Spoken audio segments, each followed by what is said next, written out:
Mr. McElroy, how's it going, baby? Dude, I'm fucking fantastic. It feels so good to be here today. It feels so good to be back on these mics, man. It really does, man. You can't replace it, man. We tried it a couple weeks ago, due to the, social distancing issues.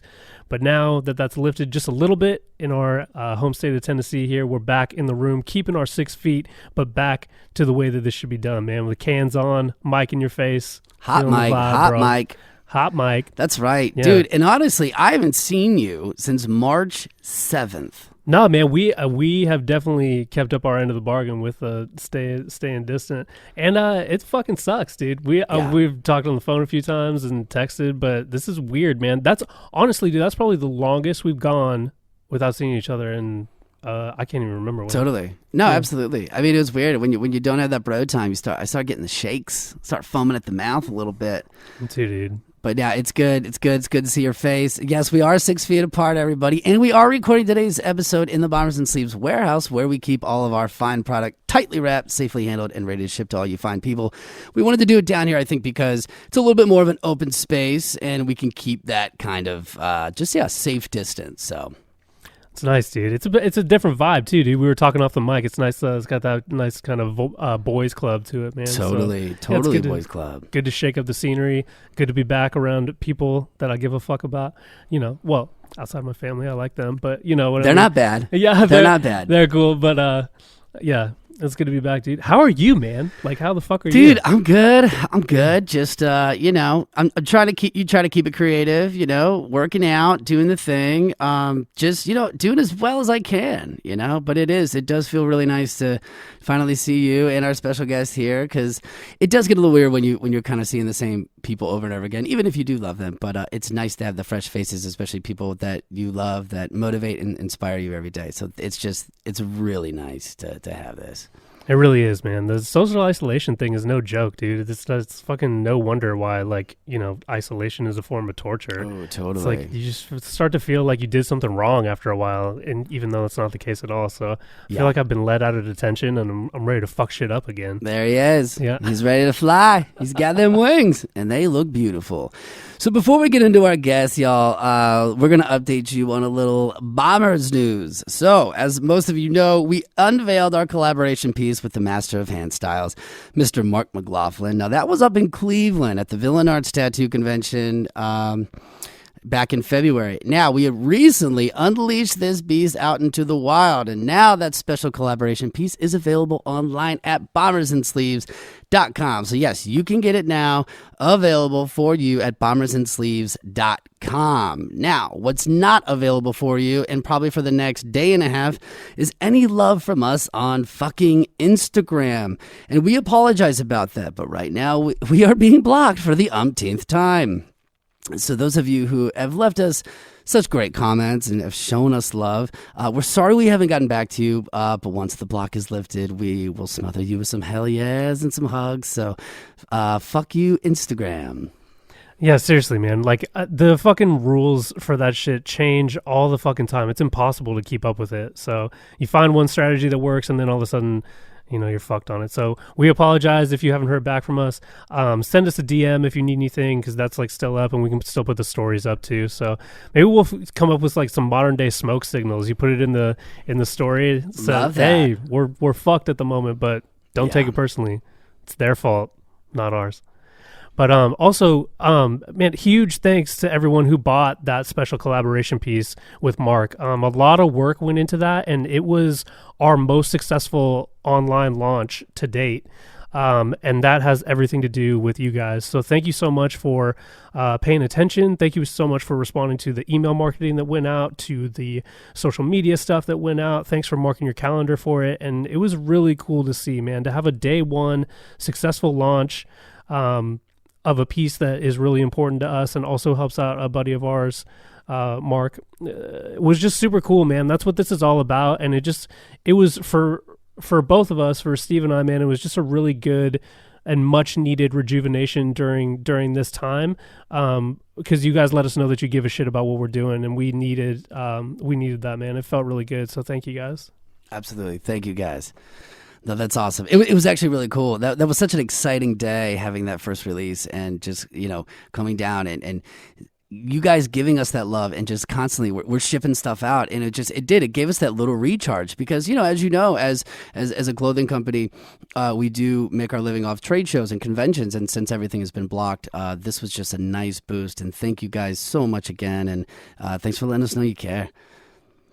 So, Kev, we got one more piece of news that really fucking excited for. I'm going to let the Mac Attack take this one, but Kev, tell them what's going down, doggy. Yo, so to piggyback off of the support that you guys have given us, we are getting attention from industry people as well, namely Agenda Show, which if you guys are not familiar, Agenda is probably one of the top 3 streetwear conventions in the United States and probably like top 15, top 20 in the entire world. It's a huge convention held every year either in New York or Las Vegas. 7,000 to 10,000 retail buyers come through that convention over the course of 2 days. It's a huge deal. So, man, if you guys have ever been into stores like Zoomies or whatnot, and you've seen brands like Primitive, it's a skatewear brand that have been around for a long time, that, Starter, who we all know Starter jackets, basically any skate, streetwear brand, or any of those, like, I'm not personally into it, but like the hype beast shit, it's all there, and it's a big deal. It's not open to the public like we're used to. Most of the trade shows we've done are all open to the public, and usually there's like a different cause for it. It's like a big street fair, or even with the tattoo convention, man, people are there to get tattooed. It's not necessarily for apparel specifically. So this is the first time that we will actually be at an event where not only is it not open to the public, but all of the people that are invited are actual retail buyers from places like Zoomies or different type mom and pop stores that all specialize in unique streetwear brands and clothing. And, they come there looking for the next cool shit. So Agenda Show, it's invite only. That's the big thing. So like they have to invite you as a brand to come out to be a part of the convention. And so we were contacted by the sales team on social media. They said, hey man, we dig what you guys have going on. This is going on February 2021 in Vegas at Caesar's Palace. We'd love for you guys to be a part of it. And dude, it was basically a no-brainer. I mean, to be a year into this and have a show like that reach out to you is just a fucking huge compliment, man. And I know for a fact that all of you guys listening had something to do with that decision, because they can come to our page and see our engagement on Instagram, see how many followers we have, see the comments, see you guys engaging with us. And that, I know, on top of the, quality of the work, goes a long way. So with that being said, February 2021, we will be at Agenda Show. The goal is to, at least get some really rad retail stores that we love to start carrying some of the stuff, man. Maybe you see the Icon, maybe you see the Mission next time you're at Zoomies, or if you guys are on the West Coast, like a Tilly's or something like that. That would be awesome, man. And, we will always keep this homegrown, man. The company's never going to be sold. It's always going to be us, operating as a grassroots organization. But, if we get picked up by one of these larger retailer brands, that's just another channel for us that we can reach more people. So we're really excited about that. Also, man, one of the coolest things about Agenda Show is that you have the opportunity to network with these other big brands to possibly release a collaboration piece. So let's say nothing happens on the retail buyer side. We might be able to make some cool magic happen with some of these other brands, maybe Starter, maybe Converse, maybe something like that. And you see that Mission skull on the side of some Chuck Taylors, man. Who knows? Give me that sneak. Give me that sneak, son. The possibilities are endless. We're super fucking stoked, really humbled, really honored to get an invite like that already. So it's a done deal. We're signed up. It's going to happen. And basically, with everything going on right now in 2020, we're just kind of, anything we get right now in terms of trade shows or releasing anything is great. It's extra, but from this point on, we're basically focusing on making that, a big deal. So we're really excited, and I hope you guys can feel that excitement because, we want to share that with you because you are just so much a part of it as well. So thank you. Well said, my friend. Vegas, baby. Vegas. It's gonna be sick, dude. It's I gonna be mean, nuts. Caesar's fucking Palace. C's? Walking in, dude. I mean, a shit ton of like badass brands, and it's big league shit, dude. It's big league. It's the Super Bowl. Real good. It's the Super Bowl. We're in training. Yeah. So fucking excited, y'all. All right. Well, there's the news, everybody. Now for our special guest. Okay. Now, we've been trying to get this guy on the show for a while, but due to the pandemic, obviously, it's been kind of impossible. But now that things are looking up here in the great city of Nashville, and we are safely practicing our social distancing, he is sitting right next to us 6 feet away. We're finally just so happy we can make this happen, man. So such a cool guy. What can I say? A brother from a different mother, for sure. More I got to know this guy, we realized we drive literally the same fucking car. We are both afraid of wasps, and we grew up with the same role models and icons. But more than that, he is a powerhouse songwriter, and working with him, I've definitely have become a stronger writer. And like I mentioned in the intro, y'all, he's experiencing right now his first top 40 single on the country music charts with Stephanie Quayle's "Whatcha Drinkin Bout." Y'all, here we go, ladies and gentlemen, Mr. Ryland Fisher. What's up, dude? What's up, man?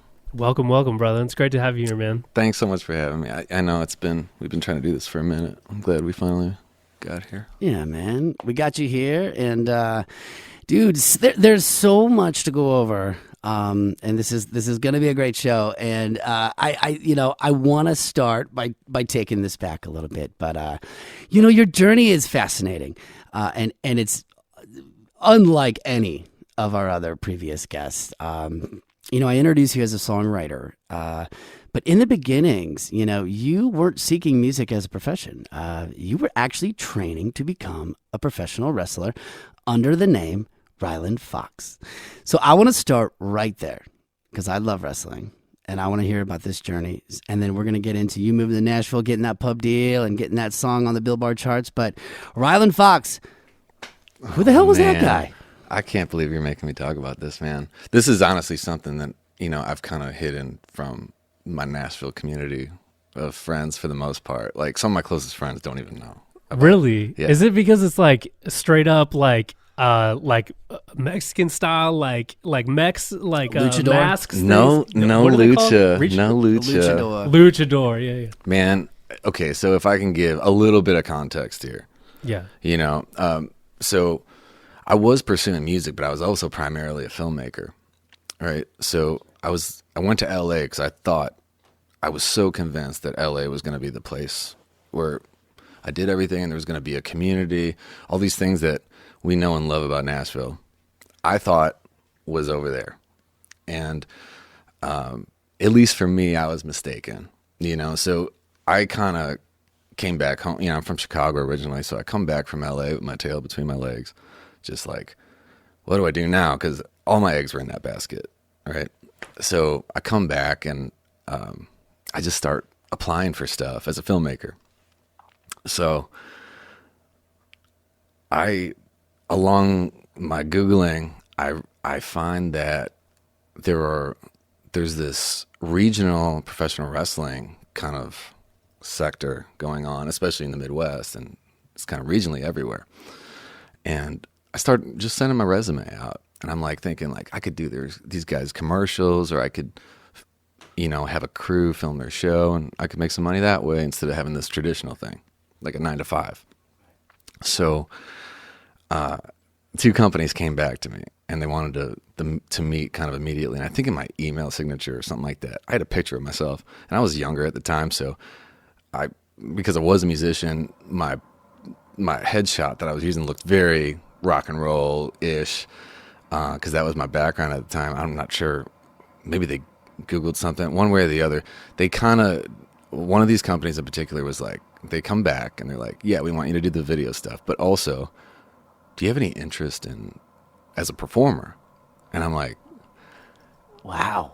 I was like, man, Steve, you and I have talked about this in detail, but I was a huge fan when I was a kid, but I grew out of it somewhere in the mid to late 90s. And I was like, and there was a time where that was like a dream of mine. I had some fantasy of being a professional wrestler, working in that business. Yeah. And so, I'm like, you know what, let's do it. Let's do it. And immediately the promoter is like coming up with these ideas, and he throws like 10 names at me, and we're kind of bouncing back and forth. We land on this Ryland Fox. We took my first name that I go by, and then instead of Fisher, we just LA it up a little bit, because that was totally So the gimmick. LA. Yeah. You know? And they knew it come back from LA, so they were just like, here's a perfect thing. I was wearing shades at night and the whole deal, Ryland Fox, baby. Yeah. And Love it. yeah, so and just like anything else, if you want, actually I didn't really have an intention to wrestle full time. I was going to be more like a manager, like if you remember, like Bobby Heenan, Jimmy Hart, Yeah, guys out like to the that. South, baby. Yeah, and so that was my primary area, but to do that at the highest level, you needed to be trained. You couldn't just you need to be able to take the big spot, like hit those big spots, like the stuff where there's stuff out there that where I'm kind of bouncing around more than some of the guys that are in the context of the match, but yeah. So that's how it was, man. I just sent some resume. I was looking for video work, and I immediately find myself in this like one in a million type of situation, because that's a business where it's very old school. It's kind of like songwriting here, where it's kind of closed off. Yeah. And there's a lot of dues paying, a lot. And it's kind of, it can be really harsh. Yeah. And I just got lucky. This guy that was a little more progressive, a little more open-minded, let me in, and then I had to prove myself from there, Nice, dude. So this was with WWE? So this was back in the 70s, 80s, 90s, 70s and 80s mostly. They had this idea of territories. So now we kind of have like a version of that, where you have independent companies all across the country. Right. And so I was working for, at any given time, maybe up to 15 or 20 different companies that ran on different days or of the month. And so we would do these little trips, or we'd do like a weekend thing, or I'd do like a Monday through Thursday, like I would kind of build that schedule, try to get booked in a way that made sense from a driving standpoint or a flying standpoint, or, And I always, you turned me on to The Dark Side of the Ring, which is one of my favorite shows. And it's for wrestling fans, but what I've always loved about wrestling is the lifestyle is very interesting. Can you kind of walk us through what once you're in like the squared circle, what is that whole lifestyle like when you're working these Monday through Thursdays? I mean, what's the training like? I mean, is it just a whole different fucking world? Yeah. I mean, from a cultural standpoint, to me it was because I was coming from the music business and show business in general and different areas of that. I kind of knew what that looked like. To me, it was it felt like a glove. It was no different. It was all the good things and all the not so good things that you get with the music business. You get with the professional wrestling business too. So, but at the same time, to me, it was. I used to say that. It looks kind of. Some people, think it's a little campy, and some people think it's easy. It's pretty easy to have a match that looks like some of these matches look, that are so seamless. It's really like a dance. It's like watching like two amazing dancers dance. So, and a lot of that's improv. So you have these, like a match is kind of built around these key moments, kind of like a movie. There's like you have a 3-act structure in a movie. A wrestling match has these different plot points that you have to hit, but everything in between, a lot of times, you're playing off the crowd. So, and there's different schools of thought there, but that's a very common one. So that's where I think where a lot of the skill is it's kind of got like that improvisation factor, So you're almost like the two wrestlers in the ring. they already know what the end of the song sounds like, but in the ring, you're jazz musicians. Right. You're playing off of each other, feeding off each other's energy with the audience as well. So, You know it's so what's- crazy. And some of those guys are like actually getting their ass kicked. Like that shit doesn't feel good. It's painful, and it's a special kind of cardio. You know, you think about like sports like basketball. That's another special kind of cardio. It's not like getting on a treadmill and running, right? Right. So wrestling is like, so every time, so when you see a guy fall, it's called taking a bump, and each one of those bumps are most people would say the equivalent of getting whiplash, right? In like a car accident.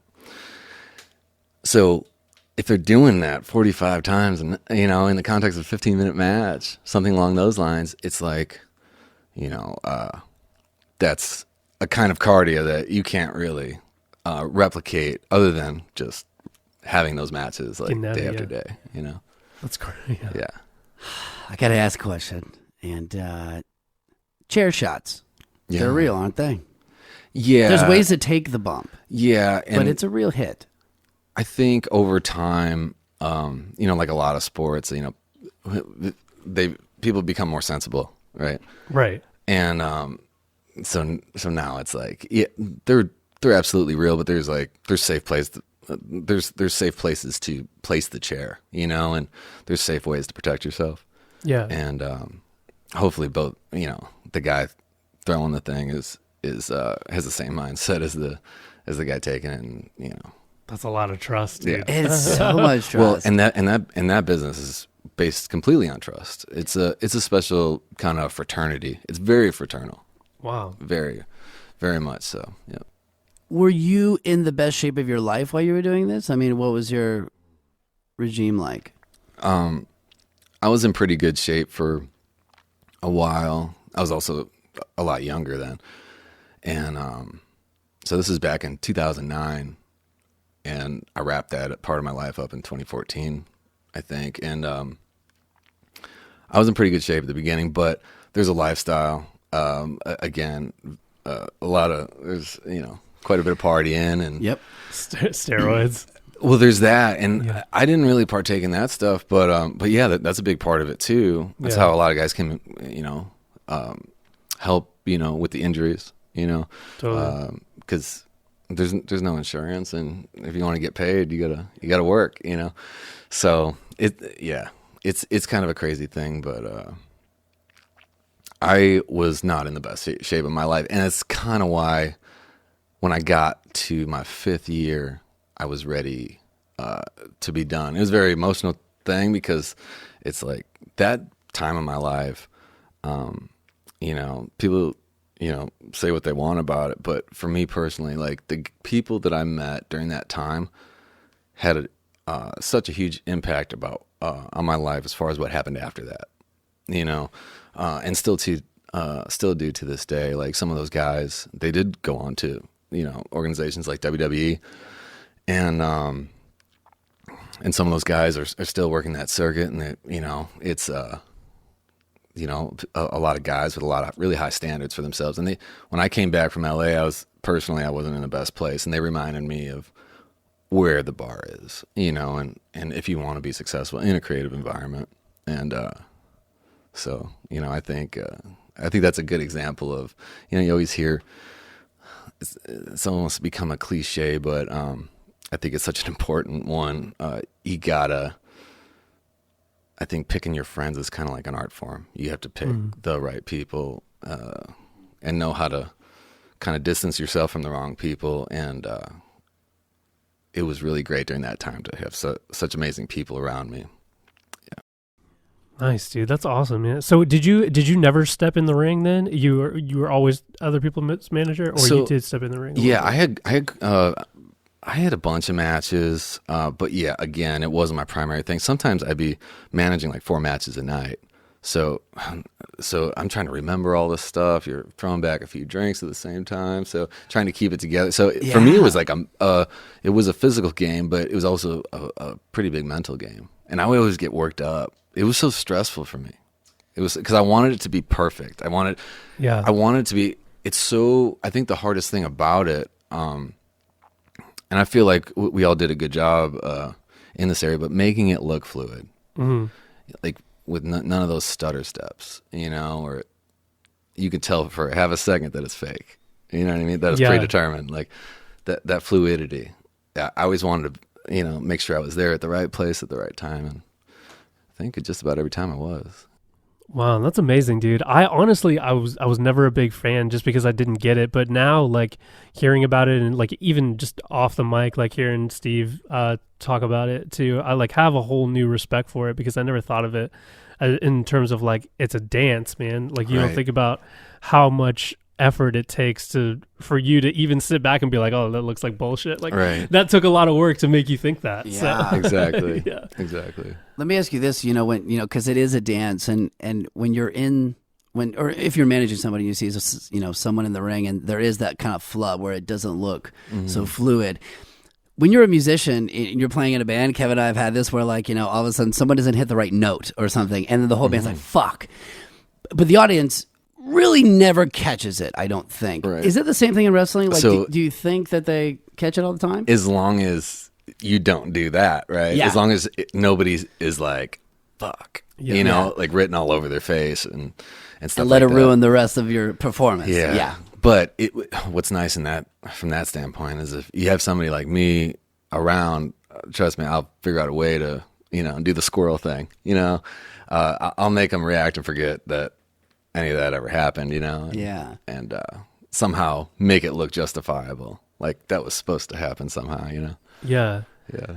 Dude, I'd love for you to touch back on the standards thing, man, because I think that's a huge thing, dude. Especially because, like, you know, a creative path of any kind is definitely not easy, as we all know, right? You can go to college for it, but like actually achieving it in the real world is much different than any schooling you could take for it.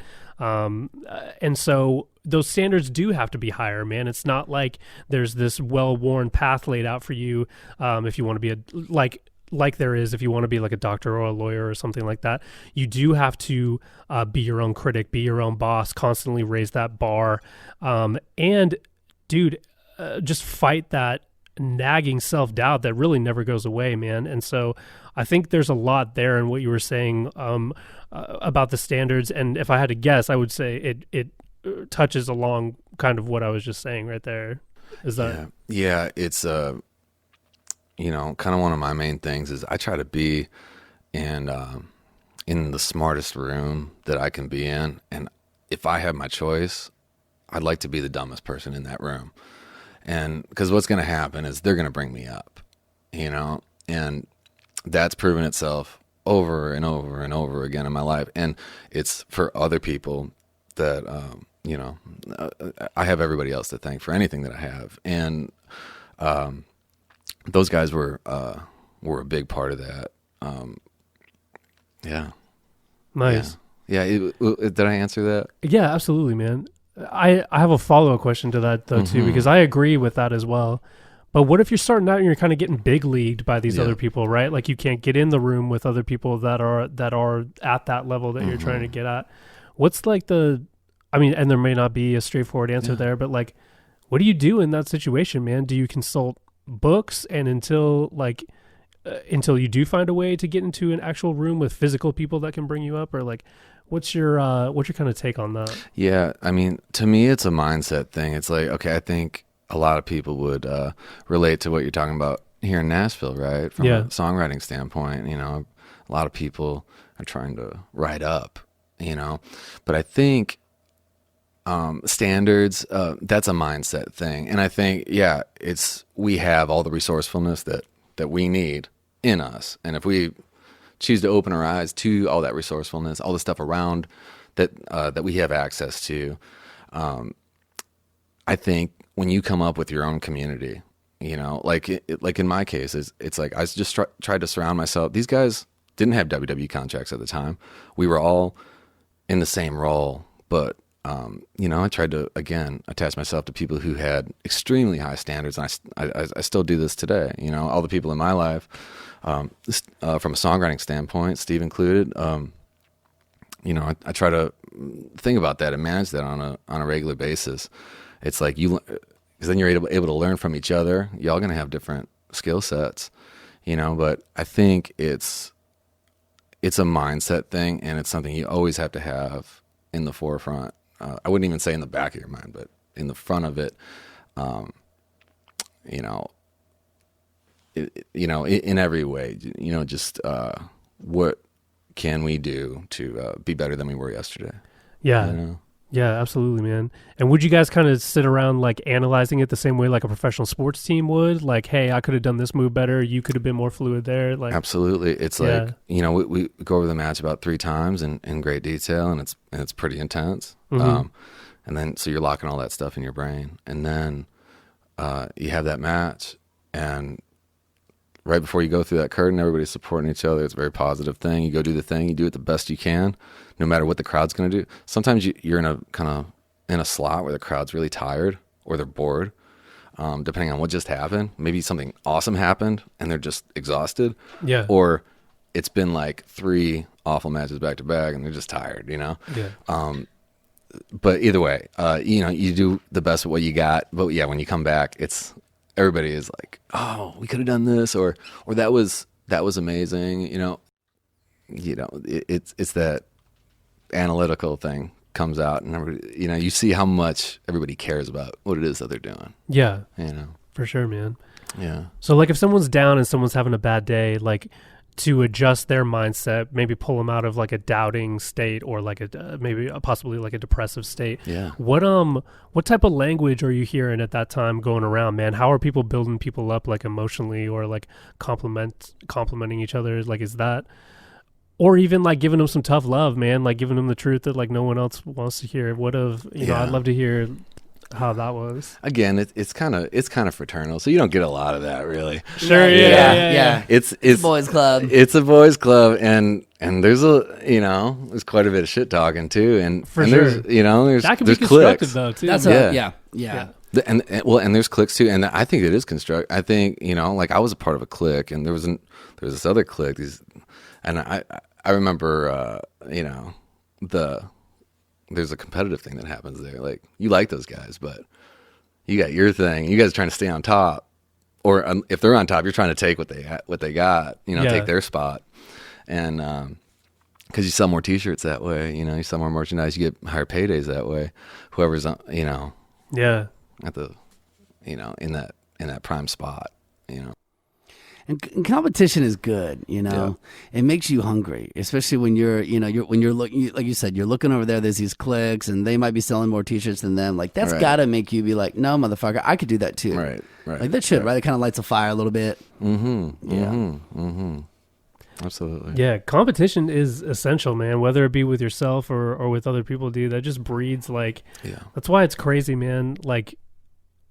Well, I don't want to get us too far off course, but it seems like as a society we're getting away from that competitiveness, and it's kind of concerning. But and I think to your point, it's like we kind of have, again, I draw a lot of parallels to what that was for me and what this place is for so many people. But I always tell people, like, I feel like here in Nashville we're in like the Super Bowl of songwriting. I don't believe that any city in the world can compete what we do from a songwriting standpoint.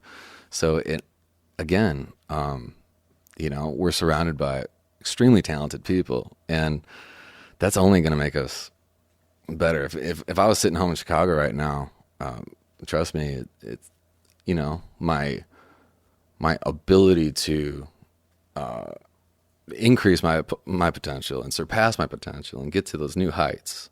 It would be a lot. That trajectory would be a lot slower. For sure, yeah, dude. Yeah.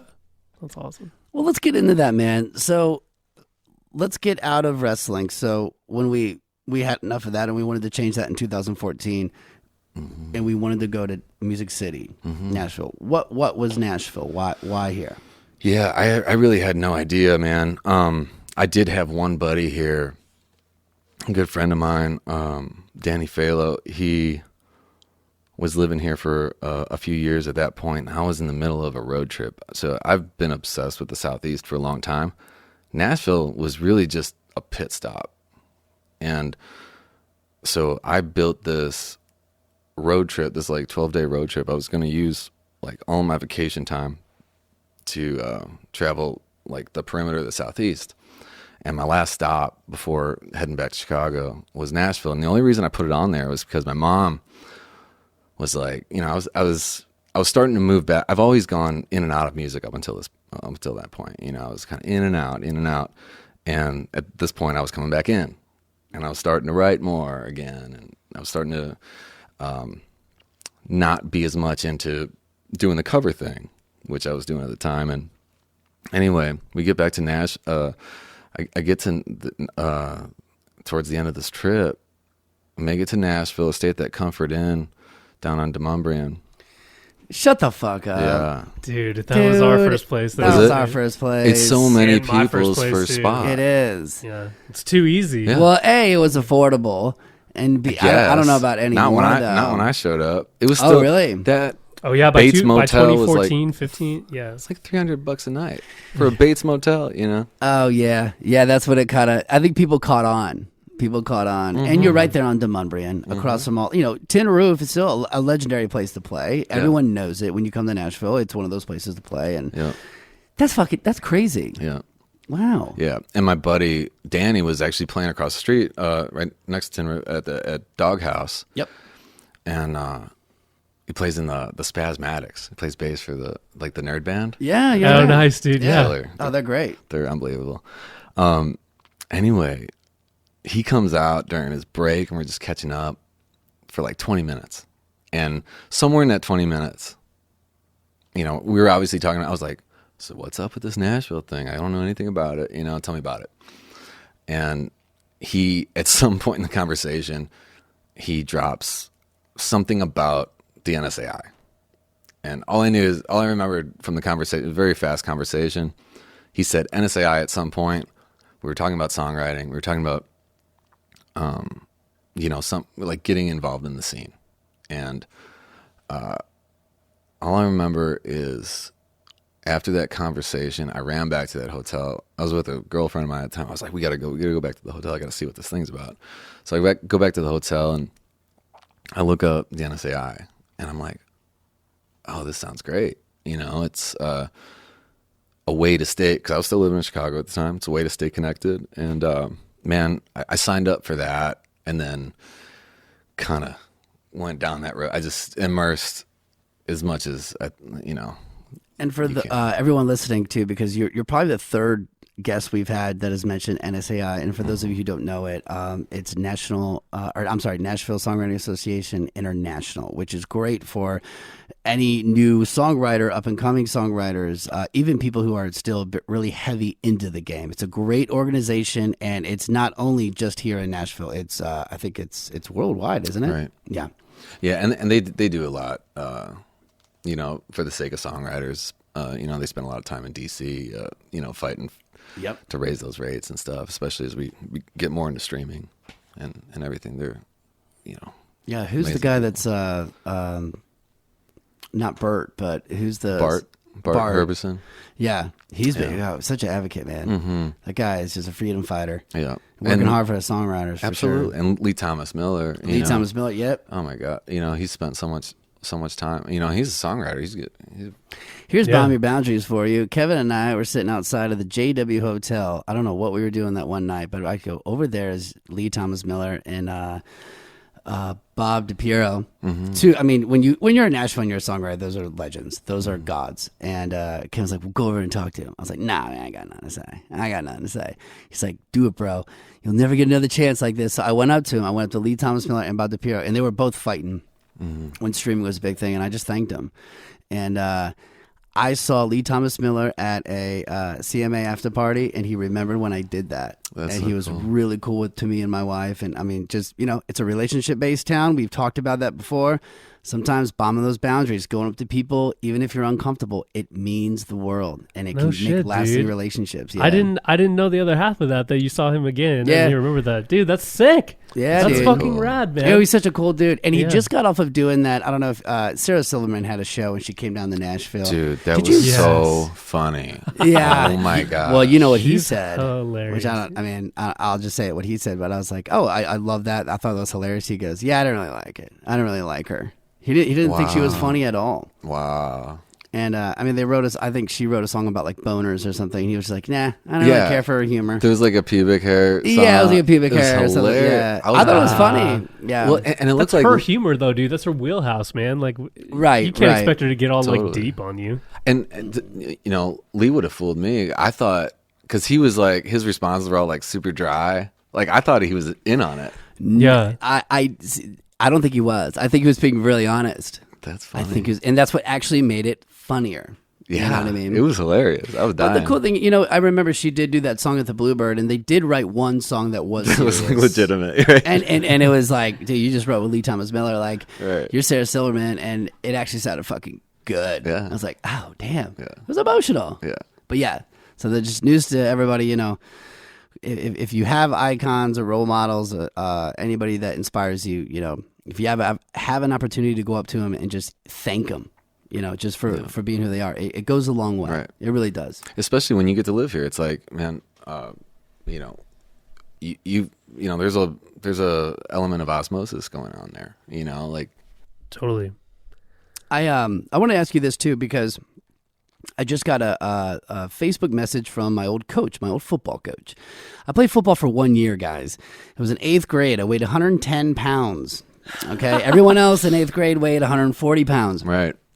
The guy taught me this one thing. It's called the diamond cutter, which is a wrestling term. Oh, God. But when you catch a spiral ball, you do the diamond cutter. I'll never forget that. And I caught more balls that season just because I learned the diamond cutter. Anyways, he reaches out to me and he goes, well, he was a health teacher, and now he is a college advisor. And there's a kid who's interested in songwriting, and he's made a couple videos on campus, and it's getting pretty popular. And he goes, "Hey, man, I know you're doing your thing down in Nashville. Just curious to I want to give this kid some advice. Like, what could I tell him?" And I've started to write this long fucking thing, but I'd really love to get your opinion. Because you just said, once you're here in Nashville, you have those opportunities to talk to your idols and role models and people that help you kick ass. So what kind of advice would you give that kid? There's a few things that come to the forefront for me, and I think one of them is success leaving clues for the all of us that haven't totally figured it out yet. And so I think mentors are not just important, but I think vital. I think it takes a lot longer to get to where you're trying to go without them. And especially in a place like this, there's so many people that want to help, and I have a lot of those people in my life that are a part of my thing that I will never forget those people, in multiple aspects of the business. So I think mentors, surrounding yourself with as many of those people as you can. I mean, I think you got to live in a music center. I mean, Yeah, move here first. Yeah, I was gonna say you do have to move in a hub.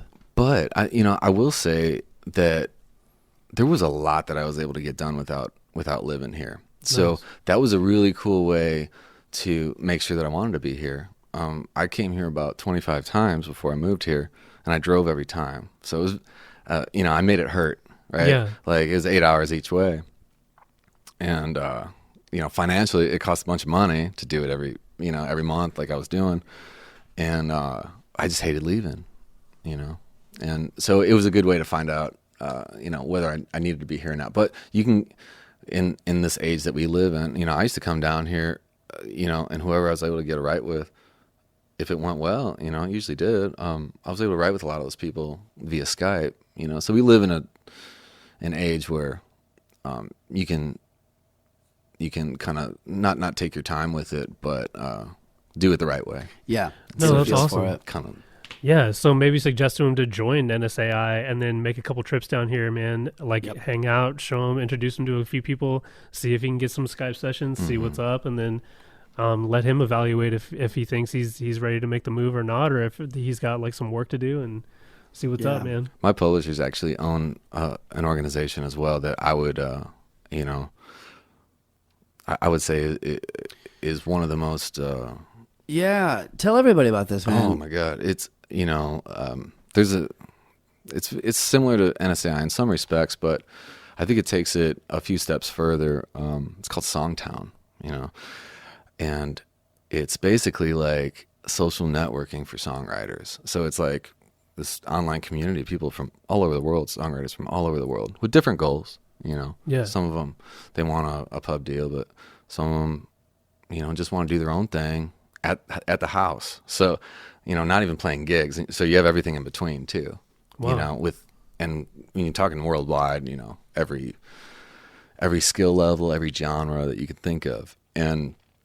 But these guys, with proven track records and amazing teachers, they have they have that skill set, and not everybody can teach, and these guys sure can. And there's like a video library that I've told them, and I've told so many people, so many friends of mine that were looking for kind of assistance in the songwriting area. I'm like, if a songwriter was to watch all of this content and just like take it in, soak it in, take some notes, it would be really difficult to not be great. Nice. And that's how strongly I feel about it. Yeah, it's like they're giving you all the stuff. And that's the thing about mentors. I think one of the whole point is that they've made all the mistakes, right? And now so that you don't have to. And if you think about it, they had mentors too. So you're all, as the generations, go on, you're inheriting all the good shit, and you're avoiding so much bad shit. Mm-hmm. And it blows my mind that, what do they say? We have like 60,000 songwriters here in Nashville. And so many of worse them, than realtors. Yeah. I don't know about that. Yeah. And I'm not trying to talk shit, but I think a lot of people could be so many could be so great. Yeah. If, they had some kind of guide. You know what I mean? Absolutely. Yeah. No, you're right, man. You get that like dynasty of knowledge and wisdom. Like, and, why wouldn't you take that? Right, because they always say smart people learn from their mistakes. Smarter people learn from others. Yes. It's useful information. And just to plug that again, that's Songtown. Mm-hmm. And our past guest, Mike August, and a good friend of ours, Jamie Dryberg, I think they've reviewed. They work with them and reviewed submissions, and they both just have nothing but love to say about that company. I think it's just great for up and coming songwriters. So if you are an up and coming songwriter, looking to kind of further your career and just gain some of that knowledge, Songtown. Is it songtown.com? Songtown.com. Songtown.com. And that's Clay Mills, a company run by Clay Mills and Marty Dodson. That's right. Well, let's go there. Yeah. That'd be rad. Like, well, we could probably talk about this off mic. That'd be rad if they wanted to like partner with us, do like some affiliate kind of thing, do like a discount code or stuff. That'd be cool. Yeah, I don't know, man, but I think they do stuff like that too. That'd be rad, dude. Yeah. We'd love to push that because we've been trying to figure out to like, Uncle Marty. Yeah. Yeah, because we've been trying to do. figure out like who's a good company to partner with, because we don't want to just run ads for any bullshit, but like something like that would be really fucking cool, man. That's like seems like it would fit well, but not to sidetrack. Just no, totally. It's a great idea. Yeah. So speaking of Marty, Uncle Marty, and Clay, now these guys own Vibe City Music. They started Vibe City Music, which is a publishing company that you write for. So let's get into that. How you come to Nashville. How does Vibe City happen for you? Oh, man. I was very blessed to have some opportunities to meet some amazing people that have been here for a long time. And, as eventually, it got to the point where a couple of those people thought, that they can help out when it came to getting a pub deal. I actually didn't want a pub deal. I thought I had this idea that I don't think it was completely delusional, but I think I was trying to take on more than I should at the time, because I only had so much time. I still got I had a day job, and I still do, and I was writing at night, and I was trying to plug my own stuff. Starting from zero relationships, I started to build out those relationships, and things were going well, and it was really exciting. But I remember meeting with another mentor named Clay Myers, amazing veteran song plugger and publisher here in town. And I met him through Clay and Marty, through Songtown, a couple years ago, and or a couple years before, kind of towards the beginning of my Nashville journey. And I remember Clay saying, like, man, you just need to go get a publishing deal. Like, you're trying to avoid it, but I think you should go get one. And I'm like, can I ask you why were you trying to avoid a publishing deal? Like, ultimately, I had this idea. I was like, well, if I can keep all my publishing, when something does happen, I'm gonna be able to leave my job much quicker. Versus you gonna get that money. Versus taking you ain't gotta separate that money for no one. Exactly. Yep. And not taking on any debt through taking like a draw from a traditional publishing deal. Totally. Yeah.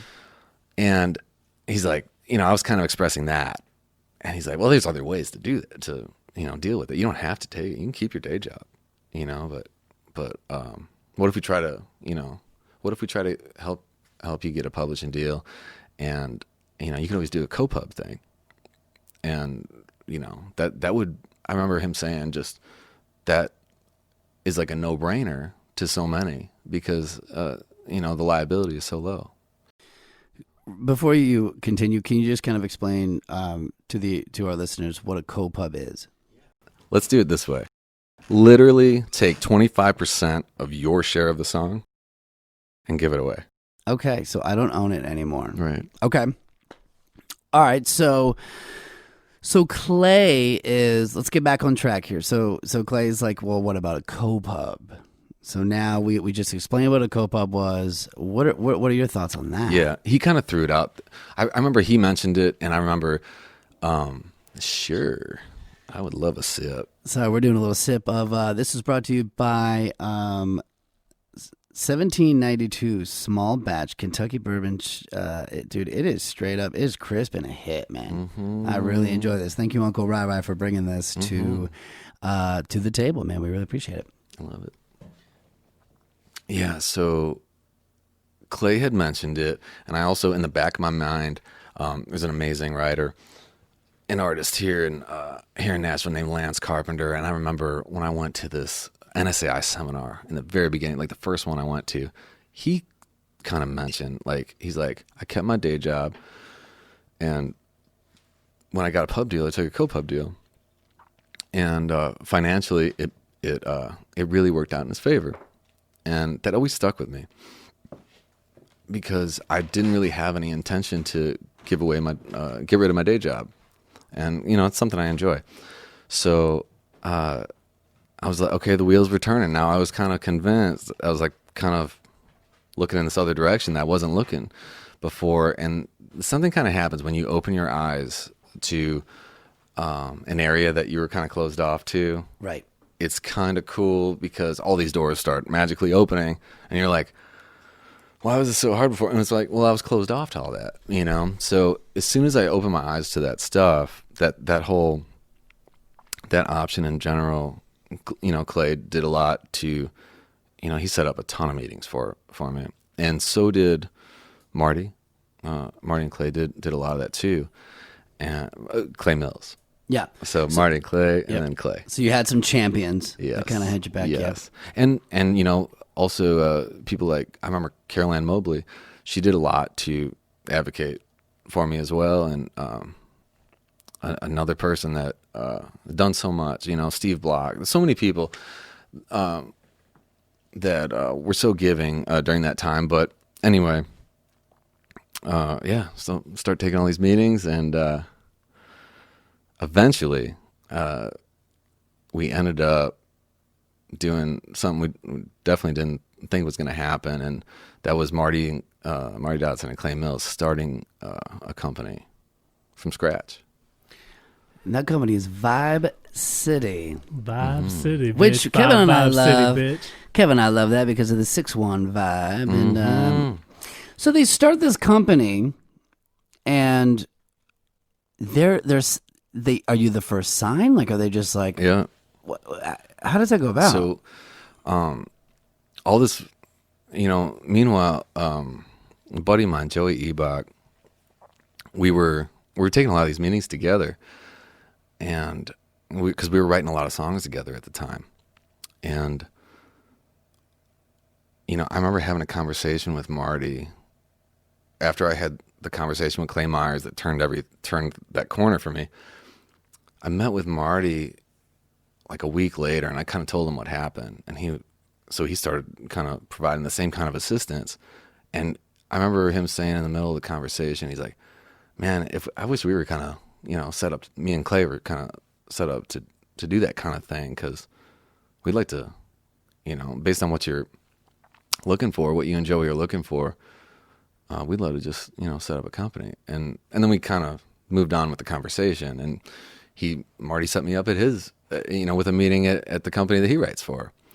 And we took quite a few meetings over there.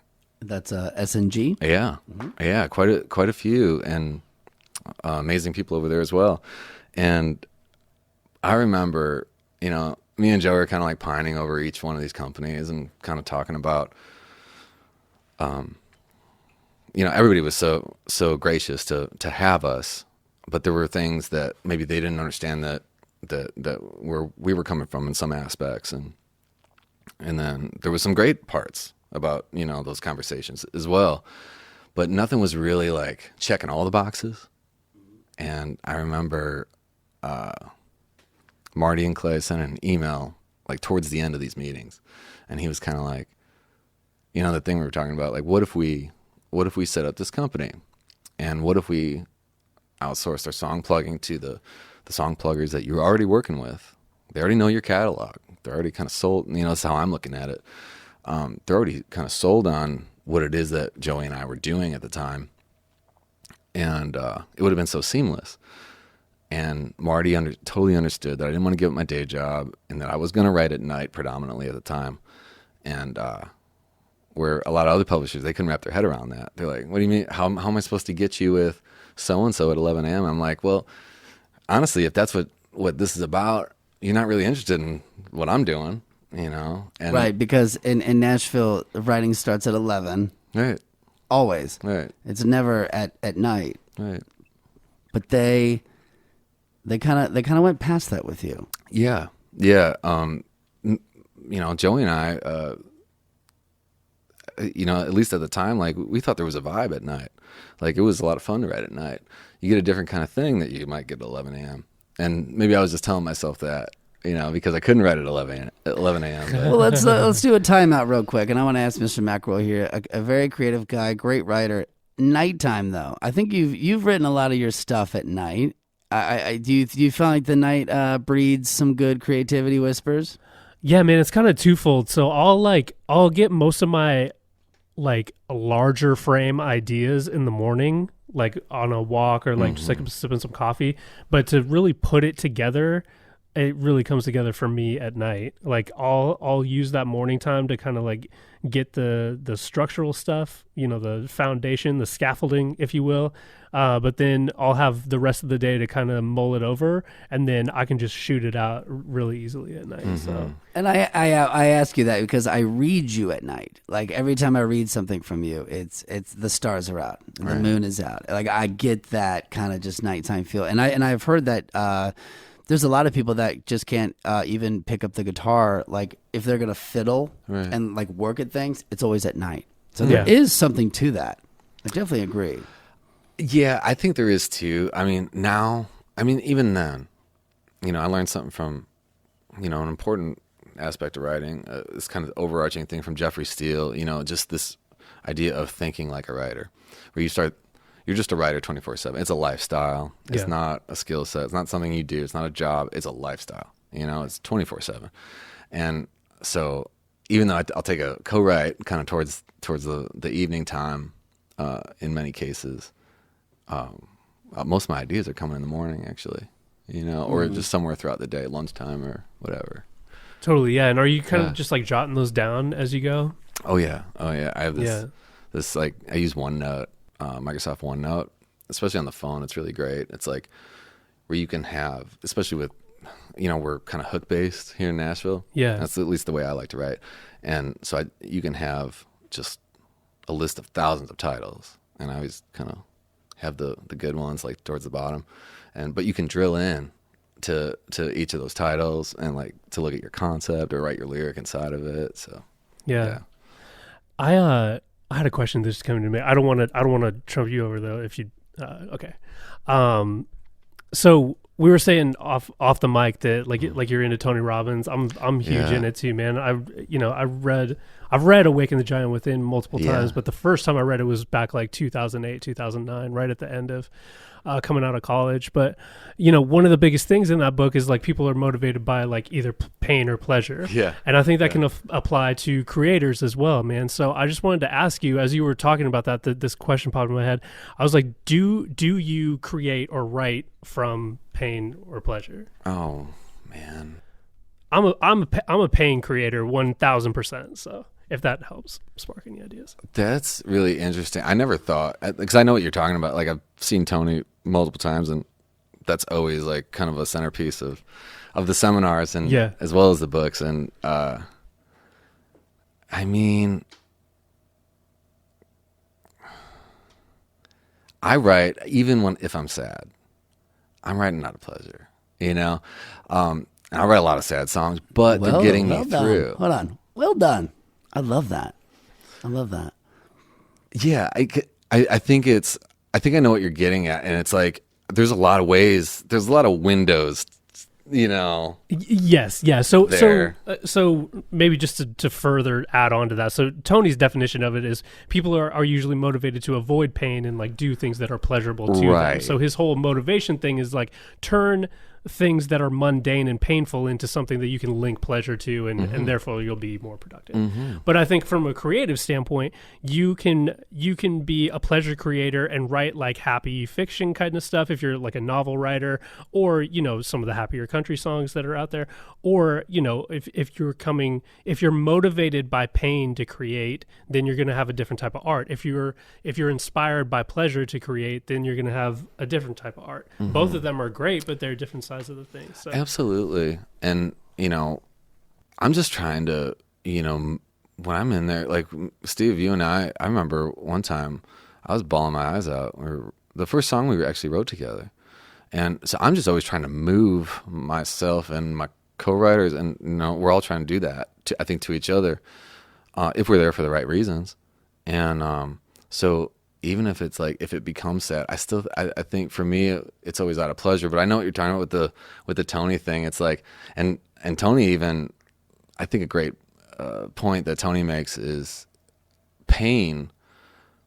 You'll do more. He how does he phrase it? Like, pain is more of a driver than pleasure is. Yes. Like you'll do more to avoid pain than you will to gain pleasure. Yes.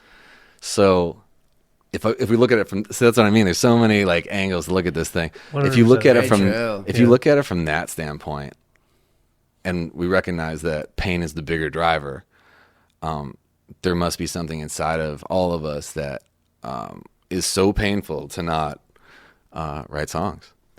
Right? Like because you feel like, because for me, all I ever wanted to do was be the soundtrack to other people's lives. This stuff is it starts with us, right? Yeah. But it's ultimately for other people, and I think that's how we connect. Especially a lot of us are introverts, and you take away the ability to connect. Like, oh man, what's the point? Yeah, totally, dude. What's your take on that, man? Well, I love your reaction to it. I love it. Two things. Number one, the first time I ever wrote with this man, and he was absolutely right. I met you like twice. One real quick brief at Demolition Music, and then one at we had a conversation at Exit In. You comes to my house, we go in the studio, we write a song. By hour two, you were crying. Yeah, and that let me know just right off the bat that we were doing our job. We were doing our job. Absolutely. We were both very emotional. Right. We were feeling that connection. So yeah, connection is fucking key. It's number one. Here's where I'm at with that. I think I tend to write from a place of pain. I kind of seem to enjoy it. And here's why. I'm working on this EP. And man, I'll tell you right now, man, I'm the happiest motherfucker right now. Like, I love my life. I got a great business with one of my best friends. Just, everything seems to be, my wife kicks ass. Like, just life's going good. it's tough. It's been tough to sit and write because I'm like, I'm so fucking happy all the time. Right. Now, here's an example. Her and I met like, getting like a little spat or something, and over something stupid that easily fixable. But I will go in when I come from a place of a little bit of like vulnerability. I'm a little like something's uneasy, and I go from a little place of that pain. Man, I can write. It just pours out. Now I can do the fictional thing where it's like, yeah, I'm happy, and I could probably write the sad song, but it's not going to be as good as where it came from, that kind of deep, vulnerable place. And I can even write happy being sad. But I think pain is, it always has been. I think for me, I used to live with this guy for a long time. And, there were things when it wasn't looking up for me. And I'll sit there, pen out fucking songs and just be like, yeah, this is good. And I think that's the type of writer I am. And when you were saying that, it sparked with me. Like, I guess that's kind of my method. Yeah. And there's no right or wrong. No. It's just however you do it. Exactly. But it's that painful place, man. It's an interesting realm. But you touched on I think a really big thing. I think because you're right, there is no one way, there is no right way. But I think the common thread between probably all of our ways is probably the fact because so I might have my list, right, of what I'm going to write. Yeah. Eventually. And my favorite stuff is something that they're attached to some emotion that I really actually felt in real life. And I'm not going to write the autobiography of that. I'm going to try not to, actually. I'm going to try to write it in a way that people are going to be able to connect with it aside from me. Yeah. But whether you write it in that moment where you're feeling that pain, like you're talking about, or it's just something that you're going to go back to, you're going to tap in. It's something that you feel, it's something that you in your bones, you can feel that. And, even if it's somebody else's, like that going back to that's the first song we wrote. The reason I got so emotional, it was your title. It was your idea. We massaged the idea into what it is we decided to do that day, but it ended up being very close to home for me. And with something I had gone through like just a few months earlier.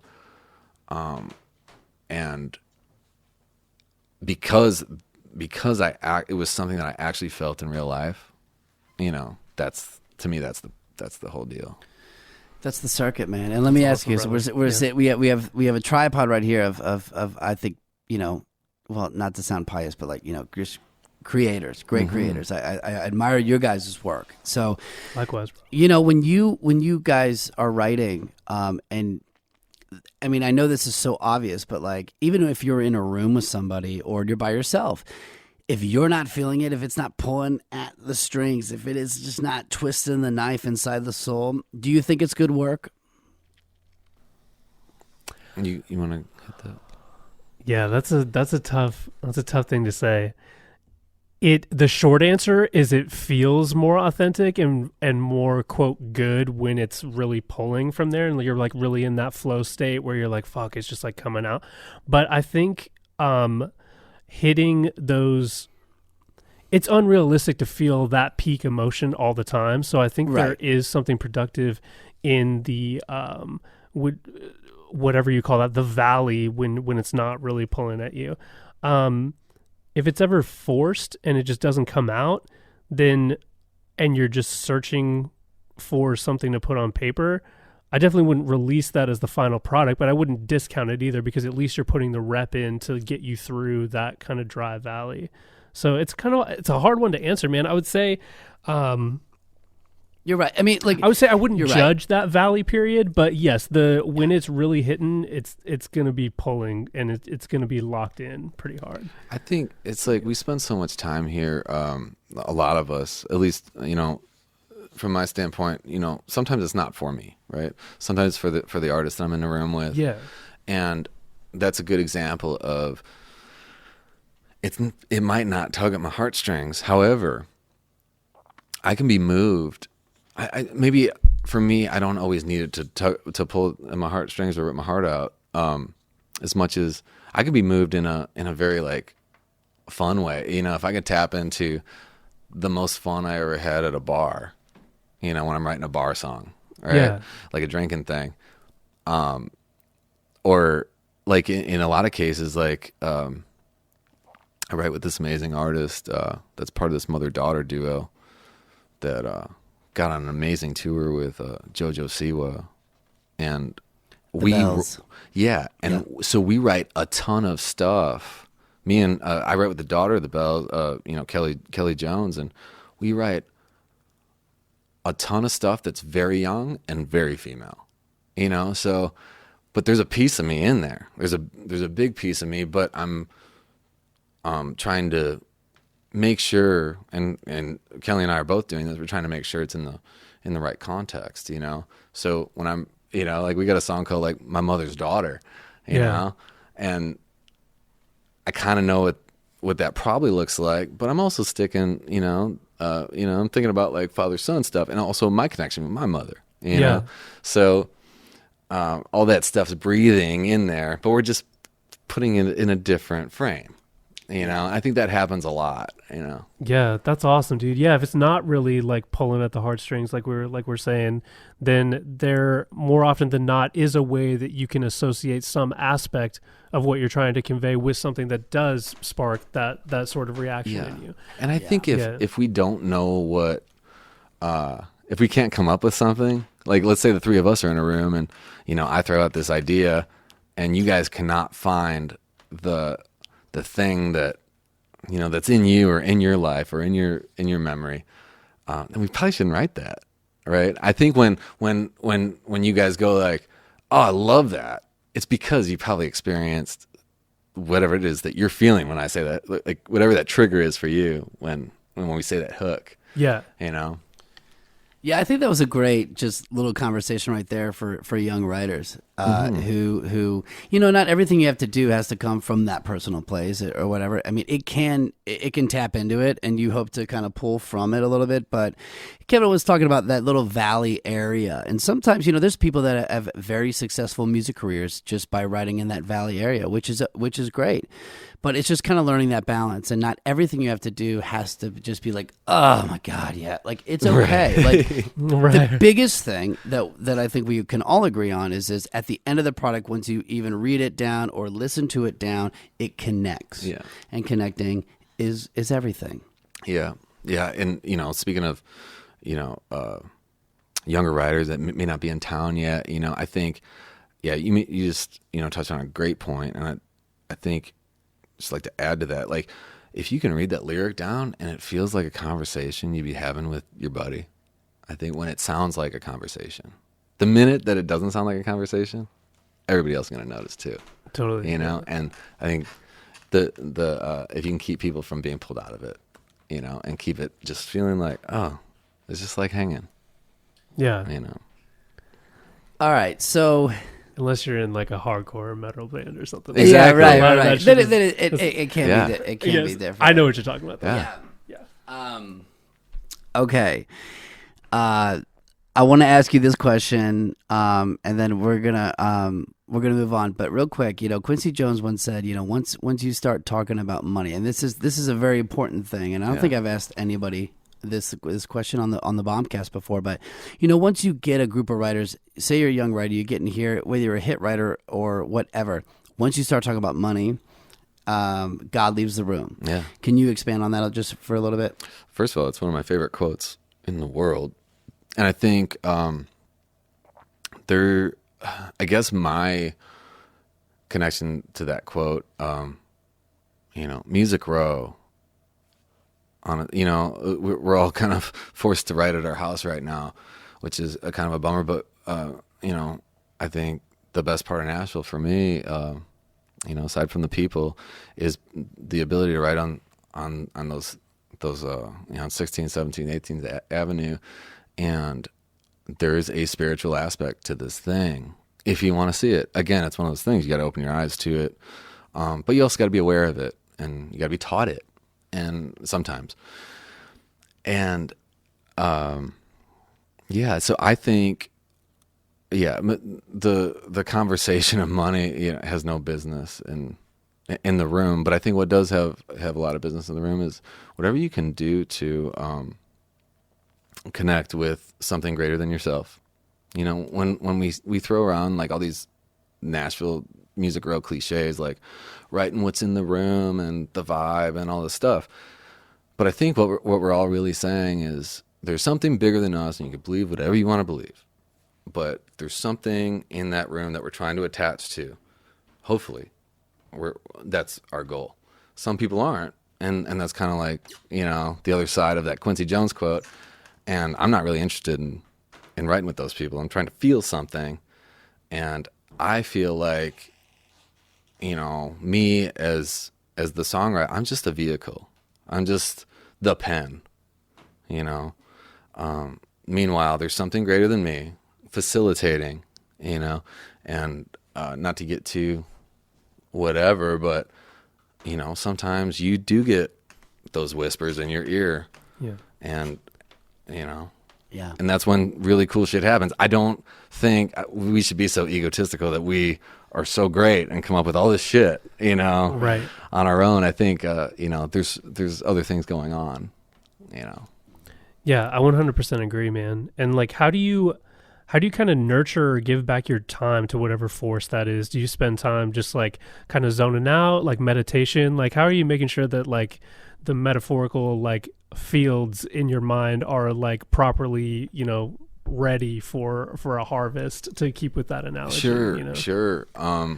Well, you know, I've been using the quarantine for a lot of that. Yes. You know, Yeah. I meditate every day now, but I also I solo write every single day, and I do try to connect, and I you know, I try to only write. You know, I started this new exercise where I kind of write only from an emotion or from something I want to say to somebody from my past, present, or future. Nice. I start there, you know, and I'm like, what is it that I want to say, right? So I do whatever I can to, and it doesn't always work, right? But I just kind of I just kind of stay there till the muse shows up, you know? Yeah. But I learned that whole concept, you know, everybody gets taught that concept of the spiritual aspect of songwriting differently. Right. I heard it first from Jeffrey Steele. Nice. Is that a War of Art, Stephen Pressfield thing? It could be. I own that book. I still need to read it. You hear so many good things about that book, and it's a quick read. It's exactly what you were Oh just my talking gosh. about. Yeah.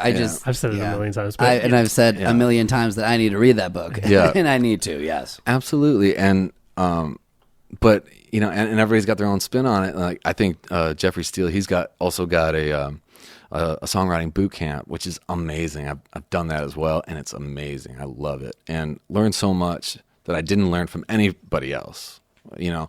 And it was the holistic side of songwriting. Beautiful. And that's so very fucking cool. It was a lot of that. It was that whole side of thing, that's tapping into that spiritual thing, and it's hard to do sometimes, especially you know, things can feel mechanical depending on the environment of the room that day, and totally. But I think everybody wants, you know, everybody's there for a reason. I think at the end of the day, everybody's got pretty good intentions. Yeah, man. And but yeah, I think it's a huge part of the whole deal. It's like as much as we could stay connected and keep that line open. Yes. No, 100%, dude. It's something I've been really thinking about a lot lately, because I've been really hyper aware of like how I'm poisoning my own well with like stress and doubtful thoughts, and just like letting, you know, even just the whole situation of what's going on currently with the pandemic. You know, I watch enough news to get what's going on, and then, you know, I turn it off. So I'm purposely not trying to like poison it with like too much media stuff, but even keeping media to a very bare minimum, just the like overall collective energetic field that we all can kind of tap into, like just the social consciousness. Maybe I'm alone in this, but through all this, like, since there's such a collective like kind of mourning going on, it's definitely like been a weird energetic shift that you can't like put your finger on. And so that on top of everything has been like the kind of like scariest thing for me, and it was really starting to fuck with me. So I'm trying to be like a lot more intentional of giving that time back to that source of creativity, right? Like intentionally like giving my time to sit in silence in meditation, or even just going out in my backyard and just being open to it as a way of like saying thank you, and like trying to like remind it that I'm thankful for its gifts and that I want it to like be a part of my life, you know, instead of just like getting bogged down with all this lower level shit of like fear and panic and stress and things like that. And so I like the other day, man, we have a episode a few episodes back. It was called the 4 Pillars of Creativity. And one of the pillars is playfulness. And so I was like, what did I used to do as a kid? Because I was like, whatever made me, I'm of the same thing, man. I'm not like devout Christian or devout Catholic. I would just like, but I am like a spiritual person.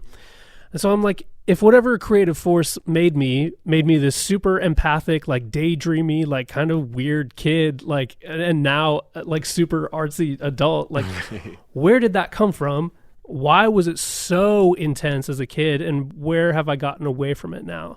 And I remember, dude, I would just like, all of us did this as kids, but I would do a lot of it. I would just go out and just lay down on my back and stare at the sky, man.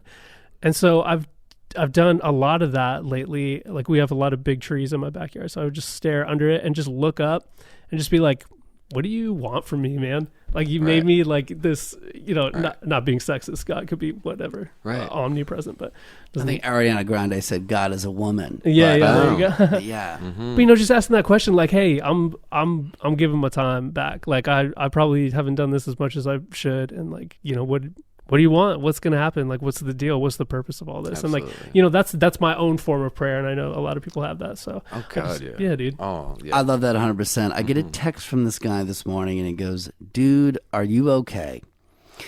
And it's like 8 a.m. And I said, you know, I answered him back. I said, yeah, I'm fine. It's because he was texting me last night. Oh, the text is from me. Yeah, text from you. Yeah. Because you okay? I said, yeah, I'm all right. And, what I was doing, and just going completely with what you're saying, is I turned my phone off last night, and you know, my wife and I we're sitting out back here, and we're looking up at the sky, looking up at the stars, or during the night before or the day before, I'm looking up at the sky. I'm listening to the birds for the first time, just listening. Trying not to do anything, going on this thing called Digital Digest, because I think what Kev is saying is right. You know, there is that kind of somber energy in the news, no matter what. And whether it's someone from CNN lifting you up, trying to say, oh, it's going to be fine, it's still somber. Someone from Fox News from the other side saying, oh, we're doing this, it's not there. There's a weird energy. So it's getting back to those 4 pillars, getting back to that kind of just, you know, one of my favorite things to do was just, when I lived in Ohio, was just sit out on my parents' deck and just look at the sky and listen to the birds. And that would bring me so much energy. And that's what I did. I did that like pretty much all weekend. And I took a little hiatus, and I did that because I knew this was going to be a busy week for creativity, and you have to do that playfulness. Just get back and tune into things that you love to do. And I woke up this morning with so much energy, ready to just fucking kick ass. But I think you need to do it. You need to do it.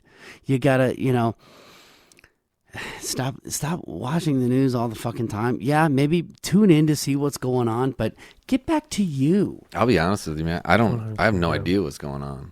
But we're all gonna die. I have an embarrassingly low knowledge of it too, dude. Yeah. I've purposely kept my head in the sand because it doesn't honestly, what am I gonna do? In the last 4 years, you know, whatever you dig and whatever you don't dig, fine. Don't care. Because my life has not changed for the negative. Yeah. It's not going to change based on one person. No, dude, and ever. It's not going to change based on one school of thought either, you know? So I just keep the shit off. Honestly, I don't know what's going on, and I probably don't know enough, but honestly, I don't got time for it. There's other people that need to know that shit. I don't think I need to know that shit right now, because I got shit to do. No, you know? Totally, dude. Yeah, and dude, I have the same mentality, man. It's not to be insensitive to people who have been really, really affected by this, man. Like, my heart goes out for sure. Oh, completely. Absolutely. But, 100%. But it's like, you know, I was coming to get to Steve's, I take Franklin Road, and like anyone who doesn't live in Nashville won't be familiar with this, but that section of Franklin Road coming in to this area is full of like amazing houses, dude. Oh yeah. Just like, and I'm driving down the road, like looking at all these super rich people's houses, and I'm like, wouldn't you think if our country was on the like verge of collapse, like all these media channels want you to think that these motherfuckers would be freaking the fuck out? There's no way they're going to let these huge, beautiful houses that they've worked their ass off for just go because a pandemic sweeps through, dude. Right. There's something more to the story, and like it's not worth our creative energy to try to figure it out. Yeah, I think it's like reality is relative to what you pay attention to, right? It's like, I think it's more perception than it is like what we think of reality. We think of reality as like it's this set in stone thing. Yeah. And everybody should feel the same about it, and it's right there in front of you. But it's just like anything else. Like we make choices for better or worse, what we pay attention to. And most of that stuff on TV, and some stuff we do need to know. Yeah. And it is good to know like what the extremes and who's suffering because of all this stuff. But when it comes to just throwing opinions back and forth, and like like a lot of these, I remember I have some friends that have worked in news in the past, and a lot of I've heard that sometimes you have to make up news, like they have to plant something that they can video for a couple minutes, so that they can like overhype the story, because there's just nothing to talk about. And to me, I don't got time for that. No, that's crazy. I don't even understand it, Yeah. No, they say two types of people are going to come out of this pandemic, and it's going to be the people that have actually taken the time to maybe, evolve and have read books and have developed and honed on their skills and have learned to love better and find everything that's inside of their home and just appreciate it more. Then there's going to be people that's just going to completely destroy because they don't know what to do with it. I don't know. I just, we could go on forever about this. Yeah. But I think I do sit in a room with three people who are taking this time very wisely and are, encouraging me too, to really and motivate me to use this time to further develop my skills and just learn new things, read the books. I mean, God, I'm almost done with Mama Mentality, Boom. which was thank you so much, and I'm going to pass that book along to my man, Mr. McElroy over here after I get done. Love that book. When he died, it was impossible to get that book. I'm more than halfway done, and just the man's process is unbelievable, and I think we could all learn from this man. So, Mama Mentality, people, please, if you just want something, just knock around while we're just going through this time, and something to kind of lift you up a little bit. It's just a great book to learn a process of not only a man, not only a player in the NBA, but a champion. It's a champion mindset. It's unbelievable, and you can use that in everyday life. Yeah, to me it's like a self-help book. It's not a basketball book. It's not even a basketball, and I would say 90% of it, it's all about basketball, if that's how you look at it. But if you look at it as, oh, this is stuff I should be doing every day. That's like my version of this, Yep, absolutely. That's awesome, dude. All right, man, so I want to get into this because you're the first person I think we've had on here with it's every songwriter's dream. It's when they move here to Nashville. Mm-hmm. They want a song that's on the charts, Take me there. What happened? Stephanie Quayle, Whatcha Drinkin Bout? How did this become a thing? And what was that like to hear your song on the fucking radio, bro? Actually, I haven't, to be honest with you, I haven't heard it on the radio yet. Oh, God. Nice. A lot of my friends have. Yeah. All over the place, in different places, like across the country. I have not heard it yet. But super blessed, and Stephanie is unbelievable. So basically, I mentioned Carol Ann Mobley earlier. She was somebody very early on when I moved to town. She did a lot to help me out. And I remember when that song came out, there's a delay effect to that song. That's been a process.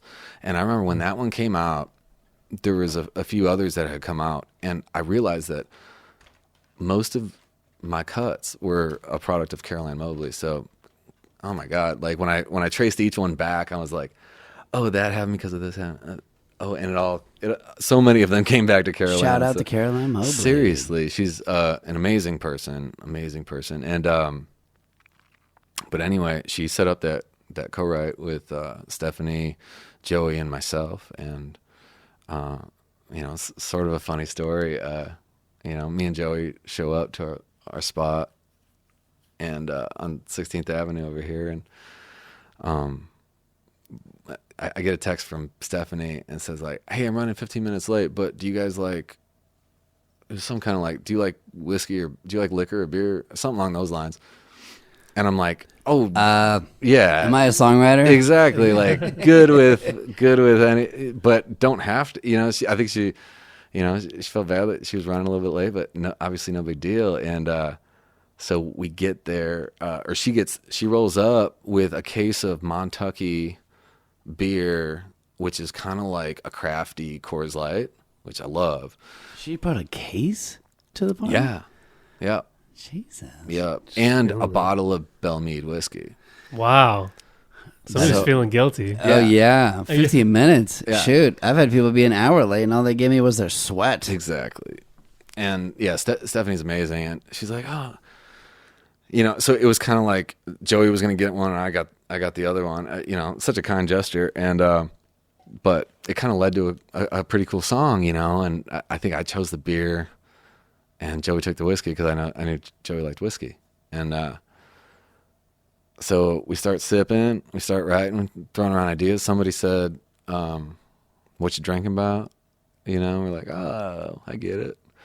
And we just go down that road, and we didn't know what it was at the time. We just we did it. It was pretty easy, went well. I remember I remember Joey was a little because he was drinking the whiskey, right? So you're gonna get hammered a little quicker than the guy drinking the beer. But It was funny. Like towards the end, I could see Joey like kind of like dazed and confused a little bit, like that's funny. And but yeah, we had a cool song and we got a good buzz going. And then a few months later, Caroline sends us an email and be like, have you heard like Stephanie's cutting Whatcha Drinkin Bout? She just recorded it. And we're like, no way, that's amazing. And so, time passes and eventually it comes out. And, Stephanie is one of the hardest workers that there is. And they are just killing it. But, we have no concept of what this is. It's never happened to us before. So we don't know what this looks like or what it's supposed to look like. And what are the rules? And, like, how do you know when it's like, it's kind of, it moves on. Swimming in the, yeah. And so it was out for a while. And then one day it shows up on Billboard Country Airplay at number 59. Wow. And I'm like, oh my God. Because I thought it was just, it had it, because it was doing so well for so long. And, you just figure, it might just pass on, and do its thing and in the universe. But it had been out for a while. And so, yeah, and Stephanie's doing this on her own. Yeah. Like with her and her team are just busting ass on it. So, yeah, debuts at 59, hangs out for a couple weeks, and then from there, some really cool stuff, kept getting added to station. It was the top when it came out, or when it ended up on Billboard Country Airplay. It was because it was the top 10 most added that week. Oh, sweet. And yeah, there was a bunch of stations that added it that week, and eventually it ended up on the air check activator chart, and it made its way all the way up to 39. So it's kind of like hovering in that late 30s, early 40s, place as we speak, which is awesome. But I think it's really cool, man. And me and Stephanie and Joey were talking about it the other day. What's really cool, because I know there's been some level of iHeartRadio, a relationship there forming. And up until now, we've been doing this, they've been doing this on their own. So, we're all reaping the benefits of all this, like, just really Grit and hustle and grassroots, homegrown thing. That's awesome. And now iHeart, if they get in the mix, it could be, who knows what's going to happen, but it's all a blessing. I just love when the songs come out, period. But yeah, it's been killer. But yeah, it's like without the help, it's like imagine what I could do with some support from some of those heavyweights. No, for sure. That's fucking exciting, dude. Yeah. Very cool. Julie, I think we were talking about yesterday too. You were like, when you are in any creative field and your parents, they're always worried, oh, and this doesn't come with a 401k. This doesn't come with a pension. Okay, so what are you doing? But all of a sudden, mom hears the song on the radio, right. and it changes things. It's like, oh, you're actually doing something. Oh, wow. Right. That's crazy. Seriously. Yeah, I had a conversation with my parents about this the other day. So, or not the other day, but they were in town for the holidays, like around Christmas, and we had like whiskey one night, and we were all a little buzzed and saying stuff that we wouldn't normally say to each other. And it was funny. I was telling my parents, how much I respected both of them from this standpoint that you just described. And it's like my dad was kind of the one that he kind of thought it was going to happen. He was like the crazy dreamer for me, like living vicariously, like thinking like he's going to do it. And he would always he would wear like whenever I had like merch, I'd have some silly T-shirts or whatever that I made up. Right, Dad. He'd be wearing them to like work and stuff like that. Like ridiculous stuff. Like, yeah. And meanwhile, my mom was like, "Glad you're doing this. Glad you're enjoying it." She has an artistic background as well. They both do, but my mom was like the more practical one, and I got like 50-50 from both of them. I kind of, and if you look at what my life looks like, how I spend my 24 hours in a day. It's literally half that, Nice. But it was pretty cool because my mom, I kind of thought maybe a lot of this was how I've spent my life was trying to maybe prove her wrong, not in a aggressive way or anything like that, but just in a like, trust me, I'll figure this out. And because I don't think she ever thought I was going to do it. I think she was like, as long as he's got a backup plan, it'll be okay if it didn't work out, know? I hate that. And, I have mentors of mine who they adopt that mentality, and a lot of my friends adopt this mentality too. There's nothing wrong with it. The whole, like, don't give yourself a backup plan, put all your eggs in that basket and do the thing. And that's great. For me, I am more creative if I take care of this other part of my life in a different way. It takes that stress off the table. Absolutely. So it's like I'm very thankful for like what she brought to the table for me, but at the same time, I think I proved her wrong finally. Now she like thinks everything's a smash. I send her every demo, no matter like every time I finish a demo, I send every demo I do to like 3 people in my life, nice. And one of them is my mom. And, subject line: shit's not working out for me. Right. Yeah. I hate my life. Right. And it's like, I'm just trying to get feedback and so it's like she always thinks something's going to happen and like something will happen. And then she'll be like, oh, now this is going to happen. She really buys into it now, which is cool. That's beautiful, man. Yeah. I wish that maternal sense of like wanting security for your offspring would like, cause I've dealt a lot with it in my own, mother-son relationship experience. I just wish it would find a more constructive way to manifest itself, because I think, and it's nothing against moms, man. They're trying to do the best they can, but it comes off as very doubting, and then we as kids take the adversarial approach to it. We're like, I gotta beat your ass now. Right. Like, why couldn't you just been like, do what you gotta do, man? Like, we'll see what happens. But since you made it such a big fucking deal and like made this put like some doubt in my head, and no offense to your mom if she listens to this, I'm not trying to put words in your mouth, but I'm saying like, I think maybe it's generational too, man. Like maybe our generation now is like, okay, man, like there are wider possibilities when, where they're coming from, there didn't used to be as many opportunities as we have, I guess. And like, well, I don't know. I could go on forever about this, but I wish it didn't have to be like that, man. Yeah. Because I feel like a lot of artists struggle up against that, and it takes what is supposed to be a beautiful journey of discovery and taints it with that kind of like, I have to conquer this person's opinion. You know what? Though? Whether you like it or not, you know. I'm totally with you. And I feel exactly that emotion. And this is another Tony thing. Fuck yeah, Tony. Dude. I fucking love Tony, dude. Dude, Tony's the greatest. So like, here's the deal. I think that's a blessing though. Okay. And this is why. I remember I went to this Tony seminar and they gave me like free coaching because I bought this package, right? So I get on the phone with first of all, the wheels were already turning from when I came back from the seminar about this topic. There's this thing that called the primary question. It's like this one single question that literally drives every single decision that we make. Everything, like all day, every day, 365. And for me, mine was, at least I thought it was. So first you figure out what the question is on the surface, and then you figure out what it really was on the deeper level. Gotcha. Yeah. You know, and it tends to be a darker version of this one. Yeah. You know, of the one that you come up with first. And for me, it was, I was like, what is the question that drives every decision I make? And for me, it was, how can I be the best?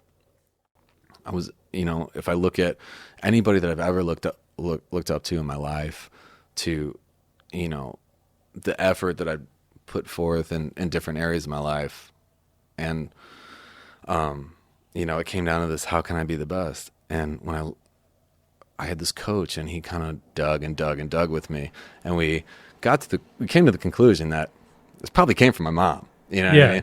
She had very high standards, and I look up to her to this day in pretty much every way.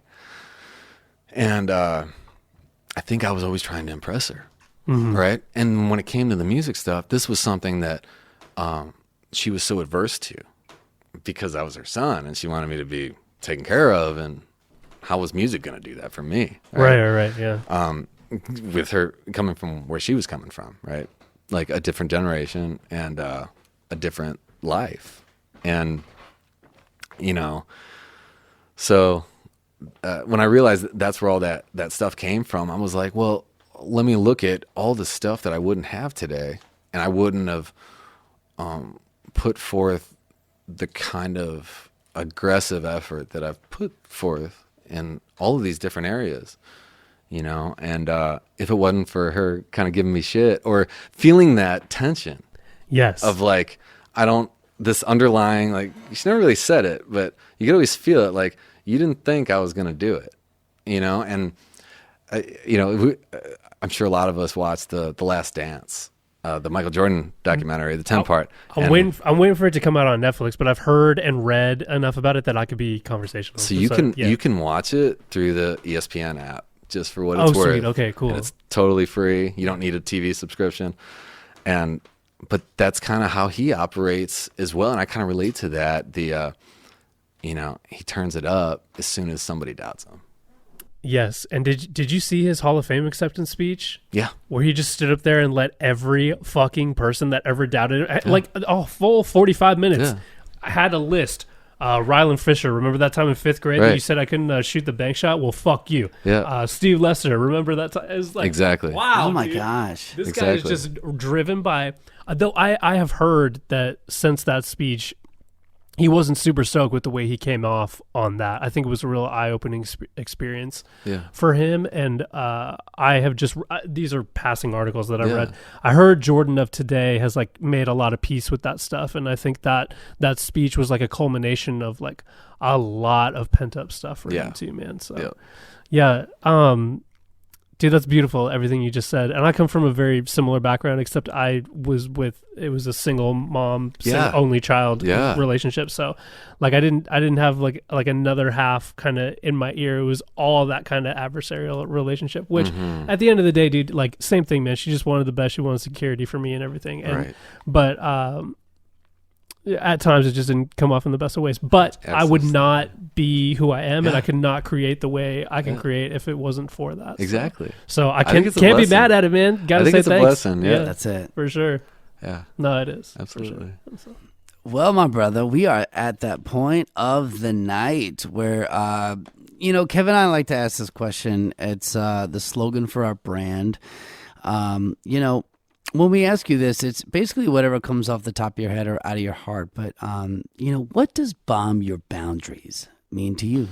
Bomb my boundaries. Well, I mean, maybe this is just really on the surface, but man, that's something I'm always trying to do. I'm always trying to live outside my comfort zone as much as I want to be in it, right? We all want to be in it and comfortable and stuff, but all the good shit is outside, outside those boundaries where you typically live. And it's cool because once you get out of it, eventually, that starts to feel uncomfortable or feel comfortable, right?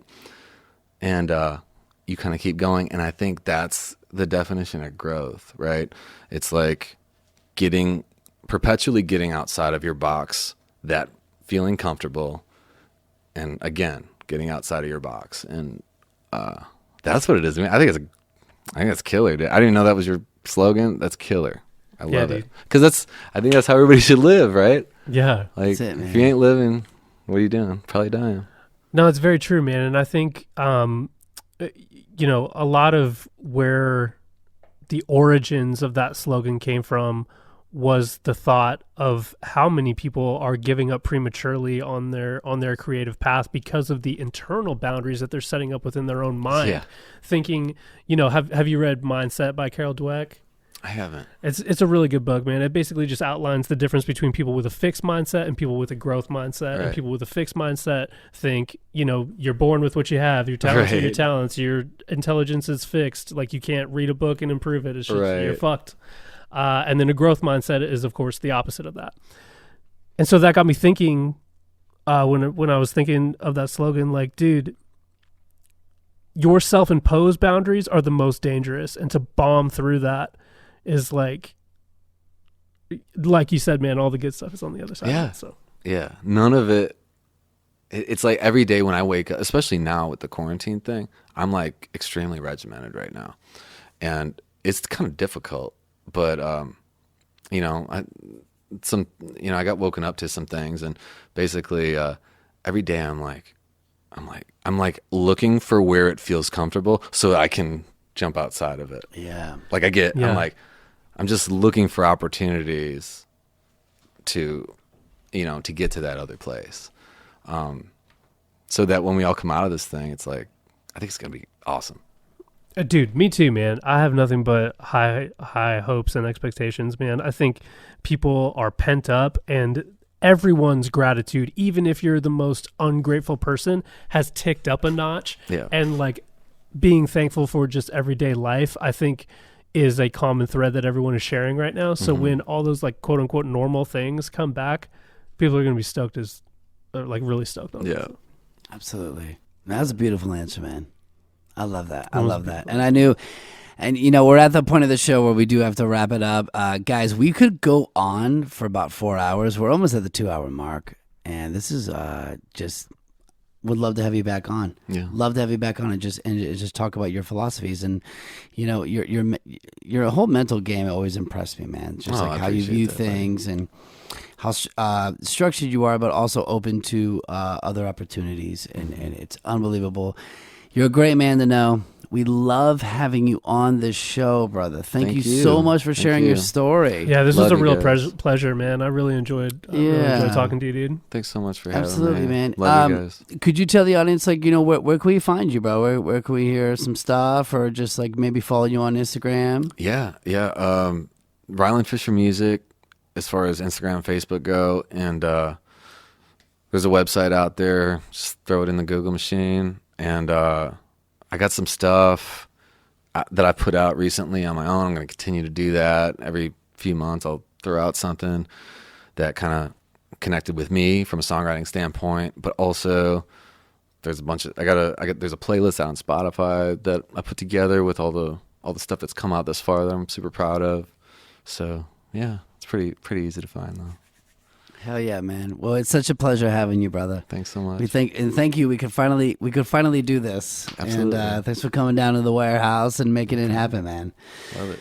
Y'all, stay tuned for more episodes, and stay tuned for more product launches. BombersandSleeves.com. Follow us on Instagram at Bombers and Sleeves, Facebook at Bombers and Sleeves. If you have an idea for a cool idea for a show or anything, or have any questions or want to reach out to any of us, please, it's bombersandSleeves@gmail.com.